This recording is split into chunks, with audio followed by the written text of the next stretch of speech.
Welcome back on capital news. चलिए देखते हैं दिल्ली की 25 फटाफट बड़ी खबरें। साथ ही डेली खबरों से अपडेट रहने के लिए चैनल को सब्सक्राइब करने के साथ वीडियो को लाइक करें।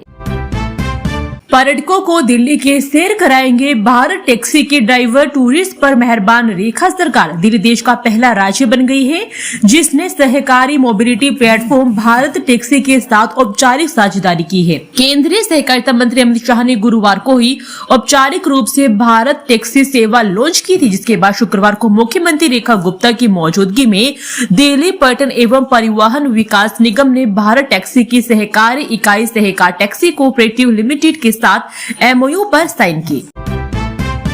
दिल्ली सरकार का 1 साल पूरा। 8 फरवरी को रामलीला मैदान में होगा कार्यक्रम। सीएम रेखा गुप्ता करेगी बड़े ऐलान। दिल्ली सरकार 8 फरवरी को रामलीला मैदान में एक भव्य और बड़े सार्वजनिक कार्यक्रम का आयोजन करने जा रही है।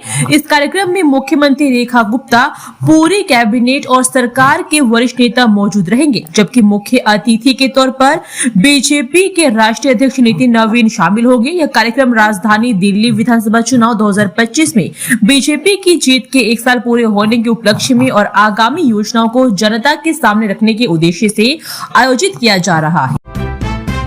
अशोक नगर के लोगों को जल्द ही जर्जर सड़कों से मिलेगी मुक्ति। 16 लाख की लागत से निर्माण कार्य शुरू। अशोक नगर वार्ड में सड़क निर्माण कार्य का शुभारंभ किया गया। लगभग 16 लाख करोड़ रुपए की लागत से ये कई सड़कों का निर्माण किया जाएगा। निर्माण कार्य का उद्घाटन करते हुए स्थानीय विधायक जितेंद्र महाजन ने कहा कि आज अशोक नगर के लोगों की बहुप्रतीक्षित कार्य का शुरुआत किया गया है, जिसमें कई मुख्य मार्गों का निर्माण किया जाएगा। पार्षद रीना माहेश्वरी ने कहा कि अशोक नगर के लोगों को टूटी और बेहाल सड़कों से अब निजात मिलेगी। लंबे समय से सड़क निर्माण के लिए बजट की दरकार थी, जो अब मिल गया है। इस अवसर पर विनीत राठी, संजय पांचाल, मुकेश माहेश्वरी, विकास भारद्वाज, अनिल कटारिया, आशीष तिवारी समेत अन्य लोग मौजूद रहे। Mayur Vihar pocket 1 metro station का नाम बदला, अब होगा श्री राम मंदिर Mayur Vihar. Mayur Vihar pocket 1 metro station का नाम बदलकर श्री राम मंदिर मयूर विहार कर दिया गया है।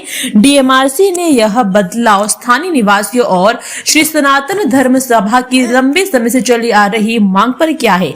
विधायक रविकांत उज्जैनवाल के प्रस्ताव के बाद यह निर्णय लिया गया। इससे यात्रियों को भ्रम से मुक्ति मिलेगी और इलाके की धार्मिक पहचान भी मजबूत होगी। अब रेलवे लाइन नहीं बनेगी बाधा। दिल्ली के भेरो मार्ग अंडरपास का रास्ता साफ। रेल मंत्रालय ने पीडब्ल्यूडी को दी सहमति। रेल मंत्रालय ने दिल्ली में निर्माणाधीन में भेरो मार्ग अंडरपास का काम फिर से शुरू करने की सहमति दे दी है। यह अंडरपास 2023 की बाढ़ के कारण अधूरा रह गया था, जिससे तकनीकी दिक्कतें आई थी। इसके ऊपर से व्यस्त रेलवे लाइन गुजरती है, जिसके लिए रेलवे ट्रैफिक रोकना होगा। परियोजना 40 दिनों में पूरी करने का लक्ष्य है, जिससे भैरो मार्ग से रिंग रोड और चिड़ियाघर की ओर यातायात सुगम होगा। भारतीय नागरिकता के पहले वोटर लिस्ट में नाम पर सोनिया गांधी ने क्या कहा? कोर्ट में दायर याचिका का विरोध। भारत के नागरिक बनने से पहले ही वोटर लिस्ट में नाम दर्ज होने को लेकर दायर पुनरीक्षण याचिका पर कांग्रेस नेता सोनिया गांधी ने राउज एवेन्यू कोर्ट में अपना जवाब दाखिल कर याचिका का विरोध किया है। सोनिया गांधी की ओर से अदालत को बताया गया कि उनके खिलाफ लगाए गए आरोप पूरी तरह गलत तथ्यों और भ्रामक दावों पर आधारित है। सोनिया गांधी की ओर से दायर जवाब में कहा गया है कि याचिकाकर्ता ने तथ्यों को तोड़ मरोड़ कर पेश किया है और यह याचिका न केवल कानूनी आधार से कमजोर है, बल्कि दुर्भाग्यपूर्ण भी है। जवाब में यह भी कहा गया है कि सोनिया गांधी का नाम मतदाता सूची में दर्ज होने की प्रक्रिया पूरी तरह वैधानिक रही है और इसमें किसी तरह की धोखाधड़ी नहीं हुई है। दिल्ली बाइक एक्सीडेंट में सब कॉन्ट्रैक्टर गिरफ्तार, देखकर भी कमल को तड़पता छोड़ा, पुलिस पर भाई का बड़ा आरोप। दिल्ली पुलिस ने जनकपुरी बाइक दुर्घटना मामले में सभी कॉन्ट्रैक्टर राजेश प्रजापति को गिरफ्तार किया है। उस पर आरोप है कि उसने घायल कमल को गड्ढे में तड़पता देखा, लेकिन मदद करने के बजाय मौके से चला गया। पुलिस ने इसे आपराधिक लापरवाही मान रही है। मृतक के भाई ने पुलिस पर सीसीटीवी फुटेज न दिखाने और सहयोग न करने का आरोप लगाया है। पुलिस अब जल बोर्ड के अन्य अधिकारियों की संलिप्तता की जांच भी कर रही है। वित्तीय संकट से उभरेंगे डीयू के 12 कॉलेज। दिल्ली सरकार ने जारी की अंतिम अनुदान किश्त। दिल्ली सरकार ने अपने 12 पूर्ण वित्त घोषित कॉलेजों को वित्तीय वर्ष 2025-26 की अंतिम अनुदान किश्त राशि जारी कर दी है।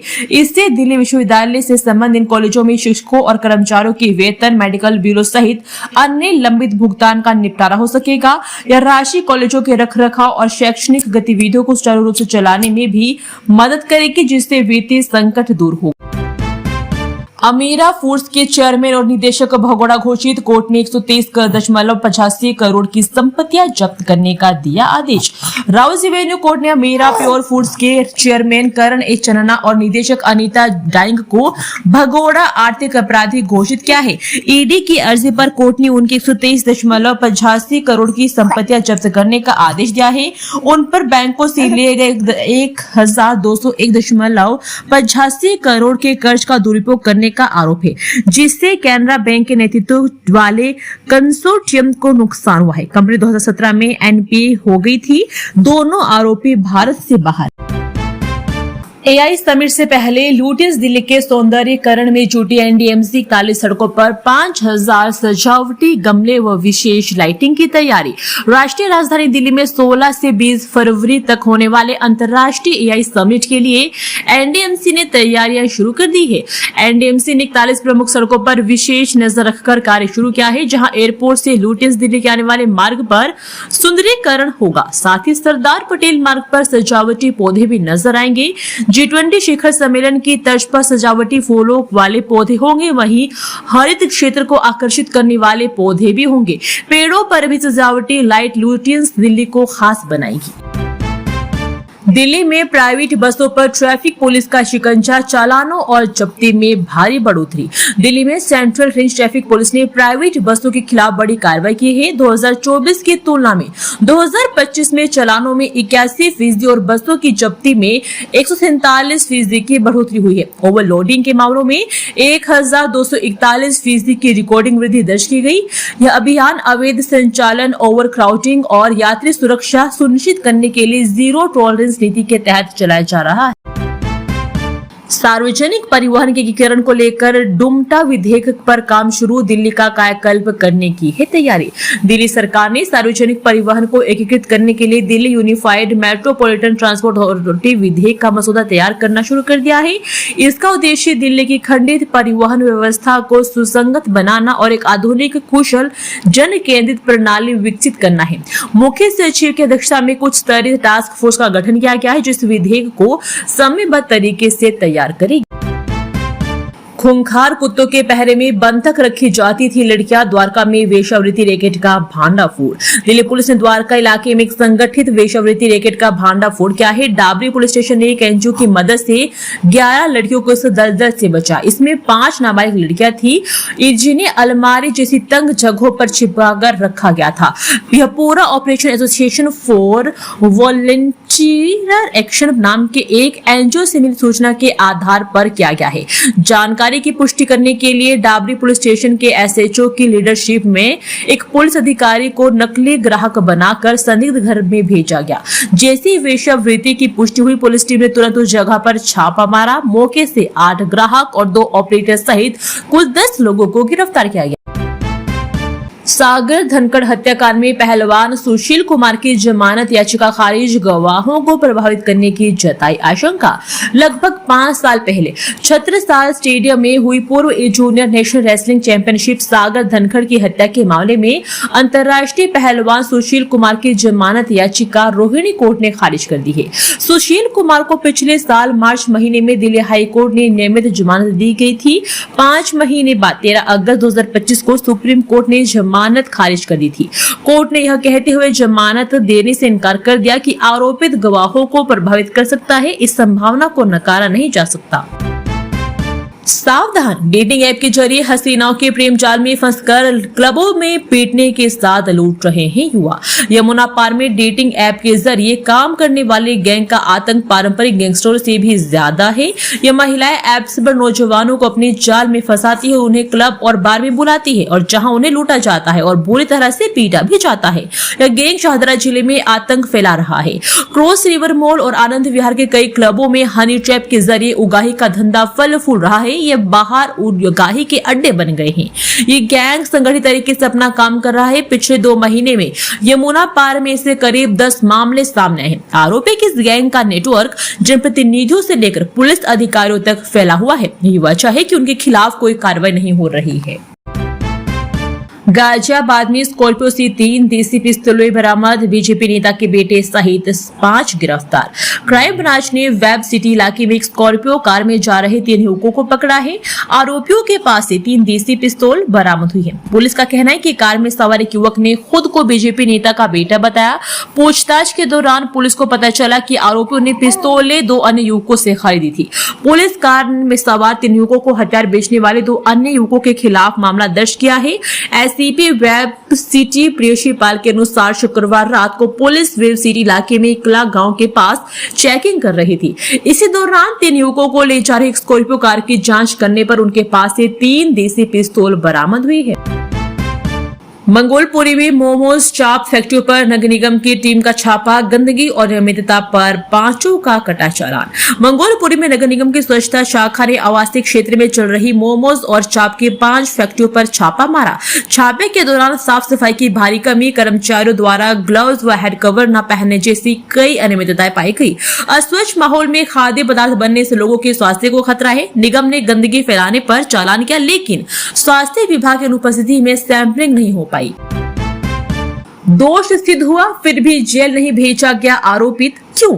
कड़खड़ुमा कोर्ट ने लूट और चाकूबाजी के एक मामले में दोषी सोना लाल को जेल भेजने के बजाय उसकी न्यायिक हिरासत को पर्याप्त सजा माना। कोर्ट ने न्याय, सुधार और संवेदनशीलता के बीच संतुलन पर जोर दिया। दोषी पर 20,000 रुपए का जुर्माना लगाया गया, जिसमें से 18,000 रुपए पीड़ित को मुआवजे के तौर पर मिलेंगे। कोर्ट ने डीएलएसए को भी पीड़ित को अतिरिक्त मुआवजे पर विचार करने का निर्देश दिया। घुसखोर पंडित फिल्म के खिलाफ दिल्ली हाईकोर्ट में याचिका दायर, नेटफ्लिक्स पर रोक की मांग।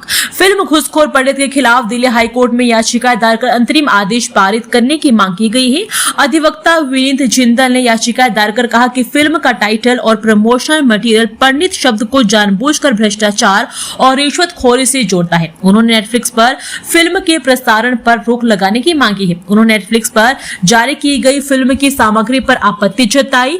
उन्होंने कहा कि फिल्म सांप्रदायिक रूप से आपत्तिजनक और हानिकारक है और ब्राह्मण समुदाय की गरिमा और प्रतिष्ठा को नुकसान पहुंचाती है। याचिका पर सोमवार को सुनवाई होने की संभावना है। दिल्ली की जहरीली हवा अस्पतालों तक पहुंची, मरीज इलाज के साथ प्रदूषण से भी जूझ रहे। दिल्ली में वायु प्रदूषण अब अस्पतालों के भीतर तक पहुंच गया है, जिससे मरीज अपनी बीमारी के साथ साथ जहरीली हवा से भी जूझ रहे हैं। विशेषज्ञ डॉक्टरों का कहना है कि यह फेफड़ों, पाचन तंत्र और दिमाग को नुकसान पहुंचा रहा है। एम्स जैसे बड़े अस्पतालों में मरीजों की संख्या बढ़ी है और कुछ डॉक्टर तो लोगों को स्वस्थ स्थानों पर जाने की सलाह दे रहे हैं। यदि तत्काल कदम नहीं उठाए गए तो अस्पताल ही मरीजों के लिए खतरा बन सकता है। पीएम ई बस सेवा के लिए एनसीआरटीसी ने की अहम बैठक, डिजिटल तकनीक से बदलेगा शहरी परिवहन। एनसीआरटीसी ने पीएम ई बस सेवा योजना के तहत intelligent transit management system project पर हितधारकों के साथ एक परामर्श बैठक की। इसका उद्देश्य शहरी परिवहन को अधिक कुशल, पारदर्शी और यात्री अनुकूल बनाने के लिए तकनीकी पहलों पर चर्चा करना था। आवास मंत्रालय ने एनसीआरटीसी को इस परियोजना के लिए कार्यान्वयन एजेंसी नियुक्त किया है, जिसमें 100 से अधिक शहरों में 10,000 बसों के लिए ITMS प्लेटफॉर्म विकसित करना शामिल है। हावड़ा कामाख्या वंदे भारत स्लीपर में अब मांसाहार भी, IRCTC ने यात्रियों को दिया नया food option. Howrah Kamakhya Vande Bharat sleeper express में अब शाकाहारी के साथ मांसाहारी भोजन का विकल्प मिलेगा। IRCTC द्वारा संचालित यह नई सुविधा भोजन की गुणवत्ता, स्वाद और पोषण पर केंद्रित है। यात्रियों की पसंद और क्षेत्रीय स्वाद को प्राथमिकता दी गई है। यह व्यवस्था लंबी दूरी की यात्रा को अधिक सुविधाजनक बनाएगी। भविष्य में इसे अन्य ट्रेनों में भी लागू किया जाए। जनवरी में गाजियाबाद बना देश का सबसे प्रदूषित शहर, दूसरे और तीसरे नंबर पर कौन? CREA की रिपोर्ट के अनुसार जनवरी में दिल्ली भारत का सबसे दूषित शहर बना, जहां PM 2.0 का स्तर राष्ट्रीय मानक से लगभग 3 गुना अधिक था। गाजियाबाद देश में सबसे ऊपर रहा, जिसका मासिक औसत PM 2.5 184 माइक्रोग्राम प्रति क्यूबिक मीटर दर्ज किया गया। रिपोर्ट में NCAP की प्रभावशीलता पर भी सवाल उठाया गया, क्योंकि अधिकांश शहर WHO निर्देशों का उल्लंघन कर रहे हैं। दिल्ली एयरपोर्ट पर बैंकॉक से लौट रही महिला 13 करोड़ का गांजा बरामद, टर्मिनल 3 पर किया गिरफ्तार। IJ एयरपोर्ट पर कस्टम अधिकारियों ने लगभग 13 करोड़ रुपए कीमत का गांजा बरामद किया है। इस मामले में कस्टम ने एक भारतीय महिला यात्री को गिरफ्तार किया है, जो बैंकॉक से आ रही थी। अधिकारियों के अनुसार 3 फरवरी को यात्री प्रोफाइलिंग के आधार पर संदिग्ध महिला को टर्मिनल 3 पर रोका गया। वे हो ची मिन्ह सिटी से यहाँ पहुंची थी। ग्रीन चैनल से गुजरते समय संदेह के आधार पर उसके सामान की एक्सरे जांच और विस्तृत तलाशी ली गई। तलाशी में महिला के 2 ट्रॉली बैग से कुल 13 पॉलिथीन पैकेट बरामद हुए, जिनमें हरा रंग का नशीला पदार्थ भरा था।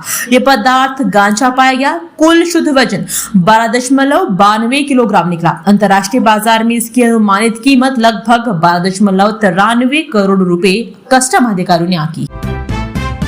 दिल्ली में गर्मी का एहसास शुरू, 25 डिग्री के पार पहुंचा पारा। आने वाले दिनों में कैसा रहेगा मौसम?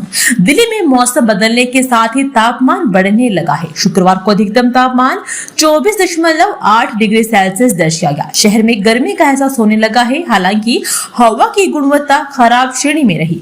मौसम विभाग ने शनिवार को सुबह कोहरे और दिन में तेज हवाओं के साथ आसमान साफ रहने का अनुमान लगाया है। आने वाले दिनों में तापमान में और वृद्धि होगी, जबकि AQI मध्यम श्रेणी में रहने की संभावना है। स्कूल की छुट्टी और वर्क फ्रॉम होम भी नहीं बचा पाएगा घरों में ही ज्यादा प्रदूषण, IPCSIE की रिसर्च से खुलासा। विशेषज्ञों के अनुसार घर के भीतर PM 2.5 का स्तर बाहर की तुलना में 15 से 30% अधिक होता है, जो गंभीर स्वास्थ्य जोखिम पैदा करता है। सीलन, अपर्याप्त वेंटिलेशन, खाना पकाने और क्लीनिंग केमिकल इसके प्रमुख कारण है। भारत में इंडोर प्रदूषण के लिए दिशा निर्देशों का अभाव है, जबकि यह एक बड़ी समस्या बन चुका है। सरकार और जनता को इस पर तत्काल ध्यान देने की आवश्यकता है। दिल्ली में पार्किंग संकट से राहत दिलाने का मेगा प्लान तैयार। 9 जगहों पर बनेगी 4500 क्षमता की बहुमंजिला पार्किंग। MCD ने दिल्ली के पार्किंग समस्या से निपटने के लिए 9 स्थानों पर बहुमंजिला पार्किंग बनाने की योजना तैयार की है। इन पार्किंग में लगभग 4500 वाहनों की क्षमता होगी, जिसमें करोल बाग के ईदगाह में 2100 वाहनों की सबसे बड़ी पार्किंग शामिल है। ये योजना उत्तर पूर्व और मध्य दिल्ली के विभिन्न इलाकों को कवर करेगी। महापौर ने बताया कि फंड की कमी नहीं है और आधुनिक तकनीक और PPP मॉडल का उपयोग किया जाएगा। आधे घंटे की गैर हाजिरी, लाखों का नुकसान। पूर्वी दिल्ली में घर से शादी के गहने और लाखों की नकदी ले उड़े चोर। पूर्वी दिल्ली के चंदलोक इलाके में दिन दहाड़े एक बंद मकान में लाखों के गहने और नकदी चोरी हो गई। मानसरोवर पार्क थाना क्षेत्र में यह वारदात तब हुई जब परिवार आधे घंटे के लिए बाहर गया था। चोरों ने मुख्य दरवाजे का ताला तोड़कर अलमारी से सोने चांदी के आभूषण और करीब 1.30 लाख रुपए उड़ा लिए। अप्रैल में बहन की शादी के लिए जमा की गई ज्वेलरी भी चोरी हो गई, जिससे परिवार सदमे में है। पुलिस जांच कर रही है। Tihar jail, Delhi home guards को मिले नए DG। गृह मंत्रालय ने 2 सीनियर IPS को दिया अस्थायी प्रभार। गृह मंत्रालय ने शुक्रवार को तिहाड़ जेल के डायरेक्टर जनरल और दिल्ली होम गार्ड्स के डायरेक्टर जनरल के पदों पर, जो एक हफ्ते में से खाली थे, 2 सीनियर IPS अधिकारियों को अस्थायी रूप से नियुक्त किया है। दिल्ली पुलिस क्राइम ब्रांच ने तैनात स्पेशल कमिश्नर देवेश चंद्र श्रीवास्तव को तिहाड़ जेल के डायरेक्टर जनरल का अतिरिक्त प्रभार दिया है और स्पेशल सेल में तैनात स्पेशल कमिश्नर अनिल शुक्ला को दिल्ली होम गार्ड्स के डायरेक्टर जनरल का अतिरिक्त प्रभार दिया गया है। दिल्ली SC ने 12वीं पास छात्रों को दी राहत। CBSE के फैसले को बताया मनमाना, 2 नोटिफिकेशन पर लगाई रोक। दिल्ली हाईकोर्ट ने CBSE के उस फैसले को रद्द कर दिया है, जिसमें 2025 में 12वीं पास छात्रों के लिए अतिरिक्त विषय की सुविधा वापस ले ली गई थी। कोर्ट ने इसे मनमाना और पिछली तारीख से लागू किया गया बताया, जो कानूनन गलत है। न्यायमूर्ति जसमीत सिंह ने कहा कि नीतिगत बदलाव भविष्य में लागू होने चाहिए। कोर्ट ने CBSE को 3 दिन में छात्रों का पंजीकरण करने का निर्देश दिया। दोस्तों, वीडियो पसंद आया तो वीडियो को लाइक एवं चैनल को सब्सक्राइब कीजिए और कमेंट करके बताइए कि आप दिल्ली के किस जगह से इस वीडियो को देख रहे हैं। जय हिंद, वंदे मातरम।